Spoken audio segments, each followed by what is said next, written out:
ಇದೆ. ಆದರೆ ನಾವು ಪ್ರತಿದಿನ ಖಾಲಿ ಹೊಟ್ಟೆಯಲ್ಲಿ 5 ಹಸಿ ಬೇವಿನ ಎಲೆಗಳನ್ನು ಅಗೆದು ತಿನ್ನೋದ್ರಿಂದ ನಮ್ಮ ಲಿವರ್ನ ಆರೋಗ್ಯ ಅಂತಕ್ಕಂಥದ್ದು ಕ್ರಮೇಣ ಸುಧಾರಿಸ್ತದೆ. ಸಂಪೂರ್ಣ ಲಿವರ್ ಹಾಳಾಗಿದ್ದರೆ ಏನೂ ಮಾಡೋಕ್ಕಾಗಲ್ಲ, ಆದರೆ ಲಿವರ್ನ ಅನಾರೋಗ್ಯ ಪ್ರಾರಂಭದಲ್ಲಿದ್ದರೆ ಇದು ಪರಿಣಾಮಕಾರಿ. ಅದೇ ರೀತಿ ನಮ್ಮ ರಕ್ತವನ್ನು ಶುದ್ಧಗೊಳಿಸ್ತದೆ. ರಕ್ತ ಶುದ್ಧಿ ಅಂತ ಹೇಳಿದರೆ ಅದರ ಬಗ್ಗೆ ನಾವು ಹೇಳೋದೇ ಬೇಡ. ಸಾವಿರಾರು ಸಮಸ್ಯೆಗಳು ರಕ್ತಕ್ಕೆ ಸಂಬಂಧಪಟ್ಟಂತೆ ಇರ್ತವೆ. ಆದರೆ ಅದೇ ರಕ್ತವನ್ನೇ ಈ ಬೇವಿನ ಸೊಪ್ಪಿನ ಸೇವನೆ ಅಂತಕ್ಕಂಥದ್ದು ಶುದ್ಧಗೊಳಿಸ್ತದೆ. ನಂತರ 5ನೇ ಅಂಶ ಹೇಳಬೇಕು ಅಂತಂದರೆ, ಇದು ಇನ್ಫೆಕ್ಷನ್ಗಳನ್ನು ಬರದಂತೆ ತಡೀತದೆ ಮತ್ತು ಬಂದಿರುವ ಇನ್ಫೆಕ್ಷನ್ಗಳನ್ನು ಗುಣಪಡಿಸ್ತದೆ. ಆ ಇನ್ಫೆಕ್ಷನ್ಗಳು ರಕ್ತದಲ್ಲಾಗಿರ್ಬೋದು, ಮೂಳೆಯಲ್ಲಾಗಿರ್ಬೋದು, ನರಗಳಲ್ಲಾಗಿರ್ಬೋದು, ಚರ್ಮದ ಮೇಲಾಗಿರ್ಬೋದು, ಎಲ್ಲವನ್ನು ಕೂಡ ಇದು ಗುಣಪಡಿಸ್ತದೆ ಮತ್ತು ಹೆಚ್ಚಿನ ಇನ್ಫೆಕ್ಷನ್ಗಳು ಬರದಂತೆ ತಡೀತದೆ. ಇನ್ಫೆಕ್ಷನ್ಗಳು ಅಂತ ಅಂದಾಗ ನಿಮಗೆ ಅರ್ಥ ಆಗಿರ್ಬೋದು ಯಾವ ಯಾವ ಕಾಯಿಲೆಗಳಲ್ಲಿ ಯಾವ ಯಾವ ದೇಹ ಸ್ಥಿತಿಯಲ್ಲಿ ಇನ್ಫೆಕ್ಷನ್ಗಳು ಬರ್ತವೆ ಅನ್ನೋದು ನಿಮಗೆ ಅರ್ಥ ಆಗಿದೆ.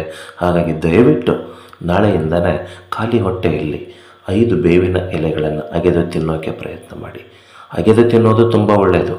ಒಂದು ವೇಳೆ ನಿಮಗೆ ಅಗೆದು ತಿನ್ನೋಕ್ಕೆ ಆಗಲಿಲ್ಲ ಅಂದರೆ 10 ಎಲೆಗಳನ್ನು ಜ್ಯೂಸ್ ಮಾಡಿ ಅಥವಾ ಮಿಕ್ಸರಲ್ಲಿ ಅಥವಾ ಏನೋ ಯಾವುದೋ ಒಂದರಲ್ಲಿ ಕುಟ್ಟಿ ಅದರ ರಸವನ್ನು ತೆಗೆದು ಸೇವನೆ ಮಾಡಬೇಕು. ನಂತರ 6ನೇ ಅಂಶ ಬಾಯಿಯ ಆರೋಗ್ಯವರ್ಧನೆ. ಬೇವಿನ ಸೊಪ್ಪನ್ನು ನಾವು ನಿಯಮಿತವಾಗಿ ಖಾಲಿ ಹೊಟ್ಟೆಯಲ್ಲಿ ಸೇವಿಸ್ತಾ ಬರೋದರಿಂದ ಬಾಯಿಯ ಆರೋಗ್ಯ, ಬಾಯಿ ಅಂತಂದ್ರೆ ಬರೀ ಒಂದು ಪದ ಅಲ್ಲ, ಬಾಯಲ್ಲಿ ನಾಲಿಗೆಯ ಸ್ವಚ್ಛತೆ, ನಾಲಿಗೆಯ ರುಚಿ ಗ್ರಹಿಸುವ ಶಕ್ತಿ, ಹಲ್ಲುಗಳ ಆರೋಗ್ಯ, ಹಲ್ಲು ನೋವು, ಹಲ್ಲುಗಳಲ್ಲಿ ಹುಳುಕು ಹಾಗೂ ಬಾಯಲ್ಲಿ ದುರ್ವಾಸನೆ, ಆಮೇಲೆ ಬಾಯಲ್ಲಿ ಆಗಾಗ ಬರುವಂತಹ ಹುಣ್ಣುಗಳು, ಇದೆಲ್ಲ ಇನ್ನೂ ಹಲವಾರು ಸಮಸ್ಯೆಗಳಿಗೆ ಬಾಯಿಯ ಸಂಪೂರ್ಣ ಆರೋಗ್ಯಕ್ಕೆ ಈ ಬೇವಿನ ಸೊಪ್ಪು ಅಂತಕ್ಕಂಥದ್ದು ಸಹಾಯ ಮಾಡ್ತದೆ. ನೆಕ್ಸ್ಟು ರಕ್ತದ ಶುದ್ಧೀಕರಣ. ಬೇವಿನ ಸೊಪ್ಪಿನ ಮೂಲ ಅಂಶವೇ ಶುದ್ಧೀಕರಣ.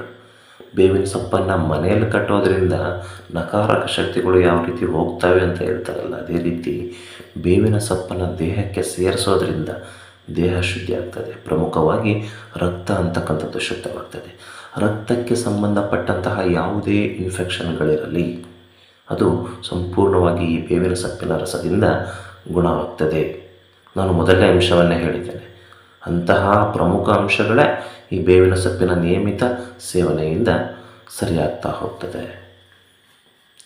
8ನೇ ಅಂಶ ಗಾಯವಾಸಿ ಮಾಡ್ತದೆ ಮತ್ತು ಹುಣ್ಣುಗಳಿಗೆ ಉತ್ತಮ ಔಷಧಿ. ಹೌದು, ನಮ್ಮ ದೇಹದ ಮೇಲೆ ಆಗಿರುವಂತಹ ಯಾವುದೇ ಗಾಯಗಳಿಗೆ ನಾವು ಬೇವಿನ ಸೊಪ್ಪಿನ ರಸ